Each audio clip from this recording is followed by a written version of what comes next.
Kadoodles! And we're back with another video on our, walang kamatayang Excel tutorial. Pero this time, advanced na tayo, okay? Kasi gagawa tayo from dataset to dashboard. O, diba? Isahan na to. All in na to, guys. So, shout out nga pala, bago tayo mag-dive in, gusto ko lang i-shout out si Abraham J.R. Mesa sa comments ng last video natin. Ang sabi niya, sana mag-give rin po kayo ng Excel template for us to practice. Hehe. Well, Abraham, naririnig ka namin. So, instead na bigyan lang kita ng ready-made file, mas magandang idea to. Ituturo ko muna sa inyo kung paano gumawa ng sarili niyong practice dataset gamit si Copilot. Kasi minsan, yung pinakamahirap na part talaga ay yung paghahanap ng magandang messy data para pag-practicean. So, bakit di na lang tayo gumawa ng sarili nating version? Dito mismo sa video. Yan. Pero, kailangan ko lang munang sabihin na ang version na gagamitin ng Excel ay dapat Microsoft 365. Okay? Microsoft 365. Kasi yan yung may Copilot. Okay? So, let's get started! I-open na natin yung Copilot dito sa Excel. So, yun, dahil gusto natin may makukuhang messy data para realistic yung practice. Dapat ang i-type talaga natin dito is ito. Generate sample. Sales. Usually, sales naman ang magandang sample dito eh. With 500 rows, including columns for date, customer name, region, or kahit di mo nga lagyan to ng mga column names kasi matik naman na alam ni Copilot or any AI kung ano ba yung usually na nilalagay, no? Na columns sa ating mga sales data. So, yan. Include few blank cells, tapos mayroon ding mixed date formats, and a handful of duplicate. So, it's good for data cleaning. Yan. So, intayin lang natin yan para, di ba, parang nakipag-chat ka lang with, parang chat GPT rin. Pero, ang maganda dito kasi built-in na tong Copilot na AI with partner ni Excel. Basta may Microsoft 365, guys, ha? Yeah. Let's just wait for this. Yan na, guys, oh. Unti-unti nalalagyan na. So, tama ba? Date, customer name, region, product category, and sales amount. Pak. Oh, di ba natapos niya rin ang ang ating sample dataset. So, may sinabi siyang summary. May 15 blank cells daw. O, yan. Yan yung mga column names muna. Then, meron tayong mixed date format. So, ibig sabihin, iba-iba yung format. So, no ating dates.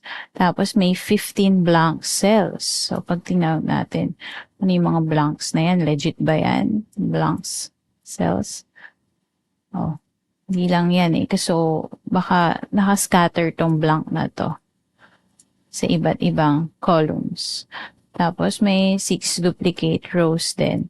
Then, a few messy white space or case inconsistencies. So, kapag gumagawa tayo kasi ng dashboard, nag-a-analyze, kailangan malinis yung data. So, let's see what Copilot can do with this. So, isave lang natin siya as this file name. Kunyari, raw sales data, which is of course, raw naman din talaga siya for now. Okay? So, yun. Since di na tayo gagamit ng iba pang tools kay Excel actually, gagamitin lang natin dito sa video na to si Copilot. Okay? Pero bago tayo magpatuloy, importante ito. Sa Copilot side bar kasi, may switcher tayo dito. May edit, may chat only. And gagamitin na syempre natin yung editing kasi direct siyang mag-edit dito sa document natin. So, normally, di ba, nag-edit tayo or nag-remove tayo ng duplicates. Ito lang naman yun dito sa data, then remove duplicates. Pero kasi dito isang prompt lang din gagamitin natin eh. Tapos ito rin kung gusto natin itong gawing date, Madali lang naman din itong gawing date.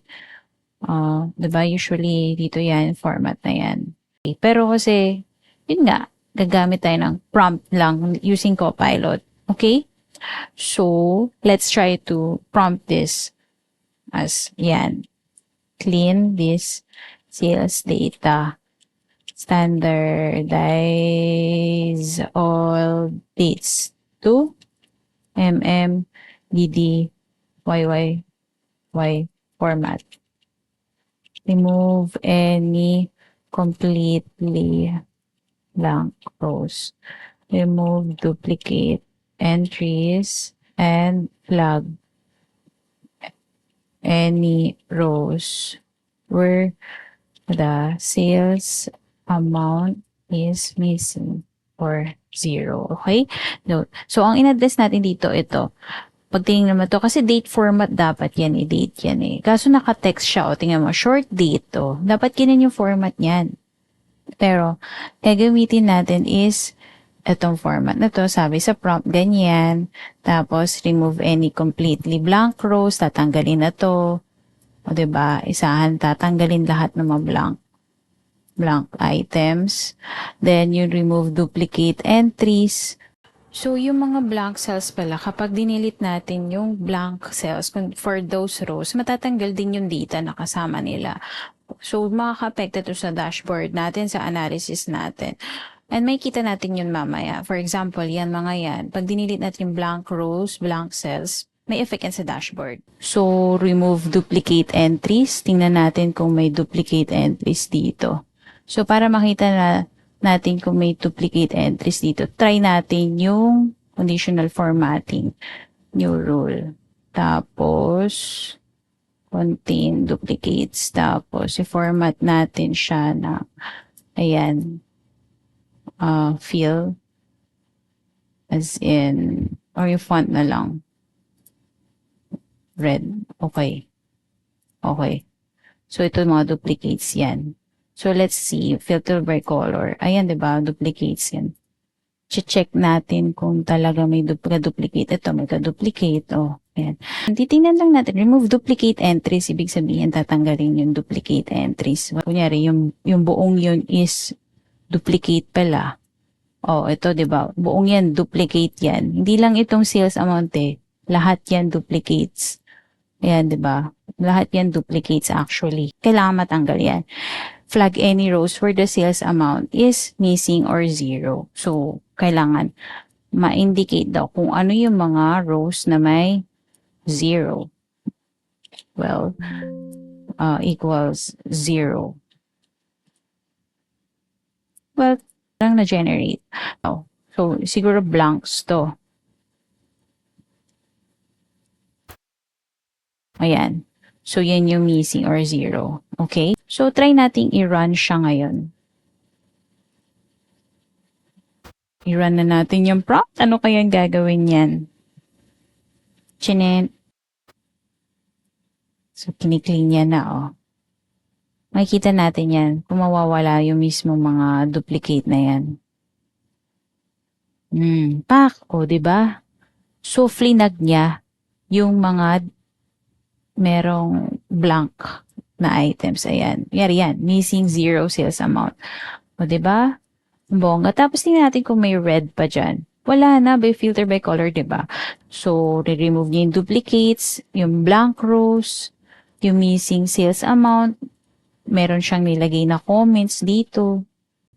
Prompt. Isang prompt lang lahat na ng mga gusto natin na pang-clean. Ginawa niya na. Okay? Pwede mong i-review pa yung mga ginawa niya.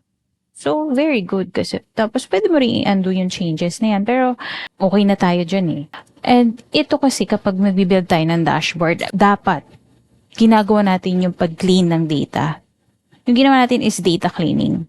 Dapat talaga precise tayo sa gusto rin nating ma-clean. Yung minsan kasi kunyari, ang prompt lang naman natin is, please help me clean this data. Ano ba yung gusto mong i-clean? Baka mamaya hindi niya ma-execute ng maayos. So, dapat specific din tayo sa mismo gusto nating mangyari. Okay? Kaya, ngayon, let's try to build pivot tables through prompts. Usually, di ba, ang normal na ginagawa natin is, ayan, insert pivot table using yung range na yan. Tapos, new worksheet. Di ba?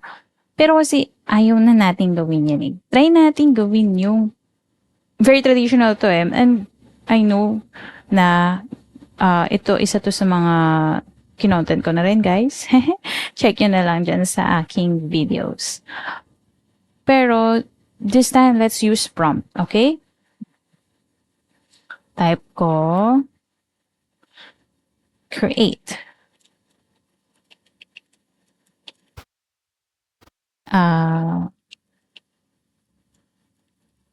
Pivot table. Well,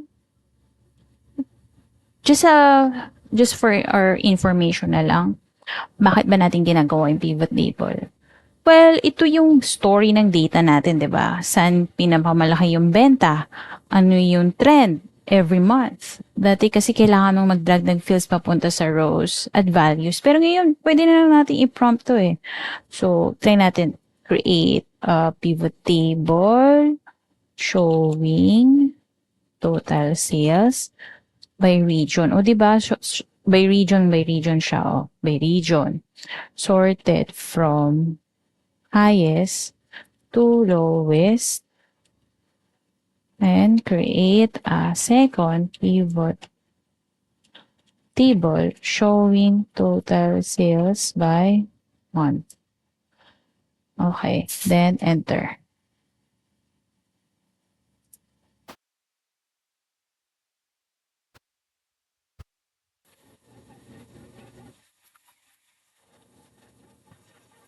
Yung step 1, nagawa na. Step 2, pivot tables are created.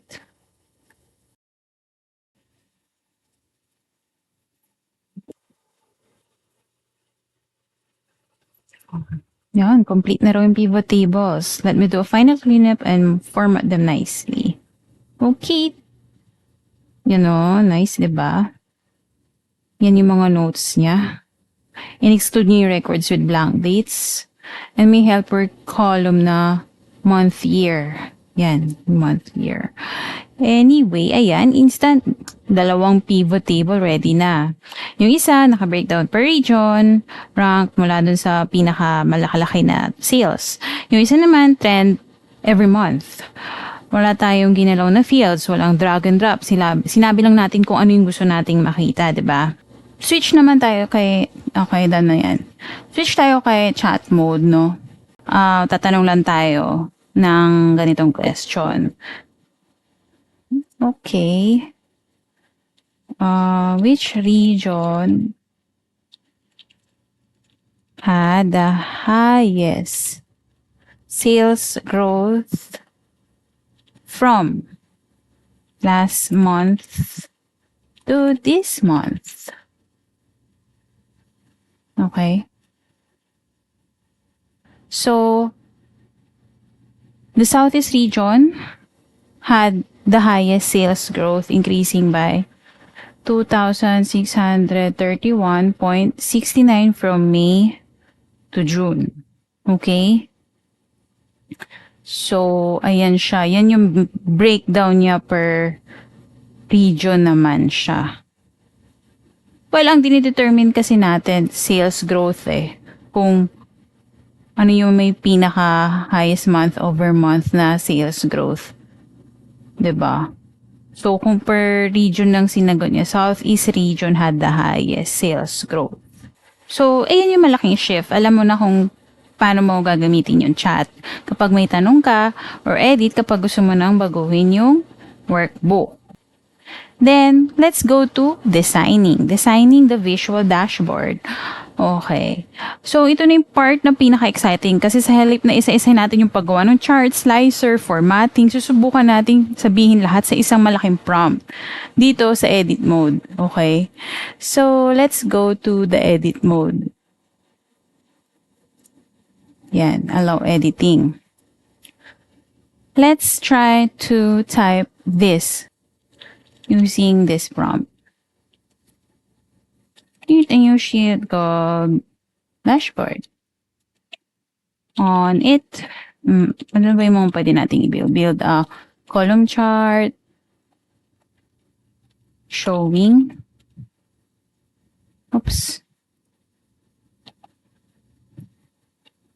total region, and line chart.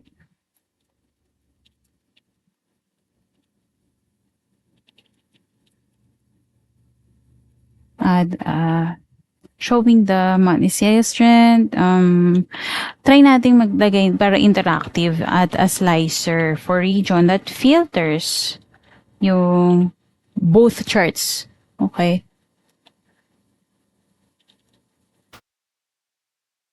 Spelling. Sorry na po. Together. Move grid lines. Apply clean formatting with a consistent color theme and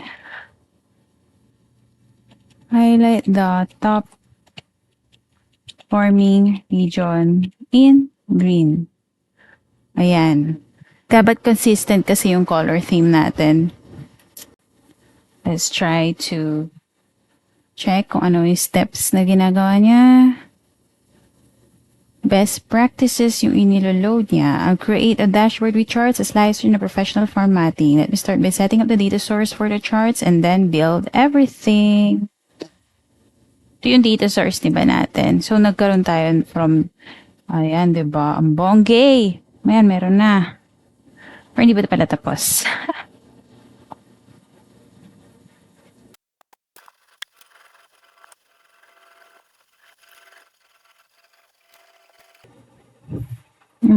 may multi-slicer siya na gagawin.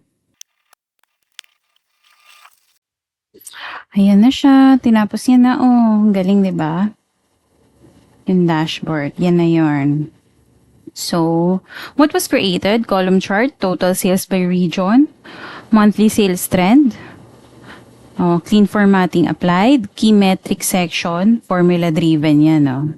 Then, note about slicers, hindi siya available daw in this environment.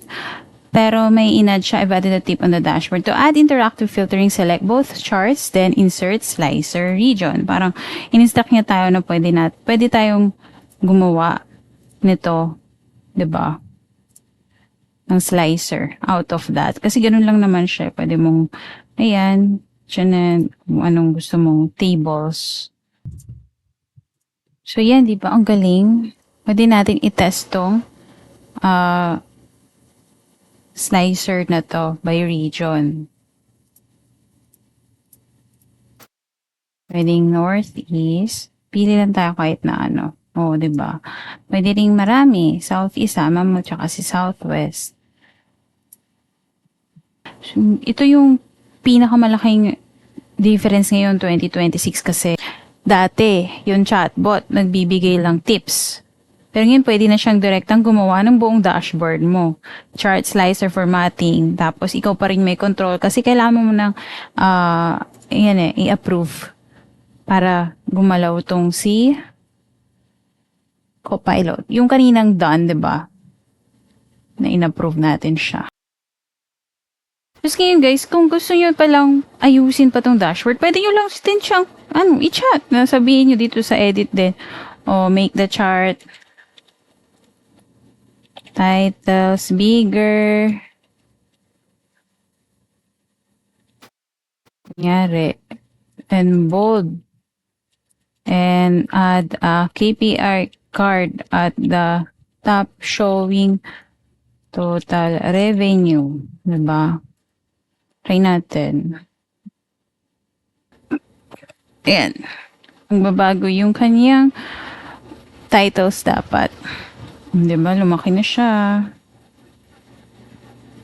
Tapos mag-generate siya dyan ng KPI card showing total revenue. Ayan, nagkaroon siya niyan. Cute, no? O, diba? So, ito yung sinasabi ko na pwede mong i-disapprove, undo, Or pwede mong sabihin na done na. Okay ka na dyan sa ganyan change. Then, kung gusto mo rin naman i-check kung okay ba yung figures na pinanggalingan yan, chat ka lang. Sabihin mo na, double check. Double check this dashboard. Ayan. Double check this dashboard for, kunyari, formula errors or broken references.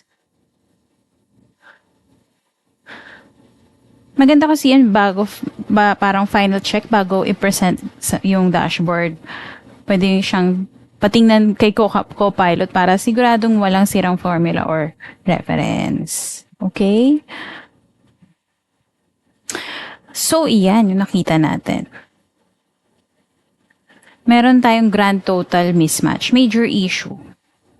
Meron tayong grand total mismatch. Kasi yung some rows are excluded in pivots but included in totals, like yung missing or zero sales amount are not treated as numbers.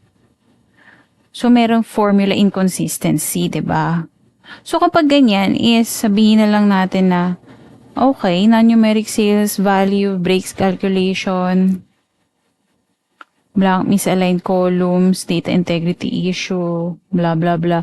Dami, diba? So, nasasabi natin na hindi talaga perfect, pero na-execute naman niya yung gusto nating gawin na magkaroon ng dashboard. Pag ganyan, pwede mo rin siyang instruct ulit na, sige, please fix these errors for me based on this dashboard. Okay. Pwede mo sabihin yun. Or pwede rin naman na, ikaw na lang manual mong gawin. Pero sige, try natin kung gaano ka-powerful si Copilot. Please fix these errors for me in the in the dashboard.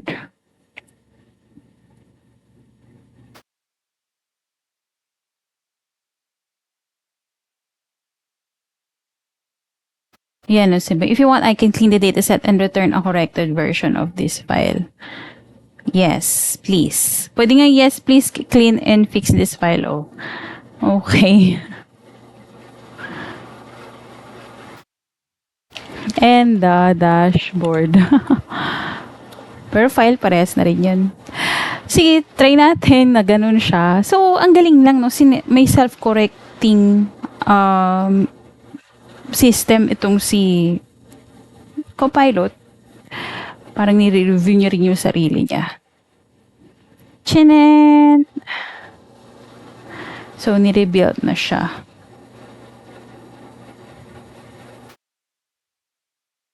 Before,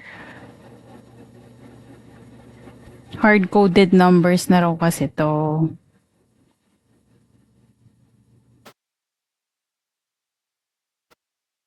Fully rebuild dashboard, diba? So, ibig sabihin yan, kaya hindi nagbago, ang inayos niya raw itong sheet na to. Diba? So, kung gusto mo talaga siyang i-rebuild, sabihin natin, fully rebuild dashboard.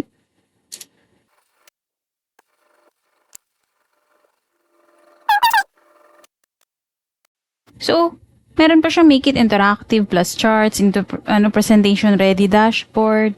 Pero, okay na to, guys. Goods na to. So, ganyan. Galing sa messy raw data hanggang sa fully functional business dashboard gamit lang ang prompts sa Copilot edit mode in just less than an hour. Walang manual na power query clicking, walang manual na pag-drag sa pivot tables. Si Copilot lang at malinaw na instructions.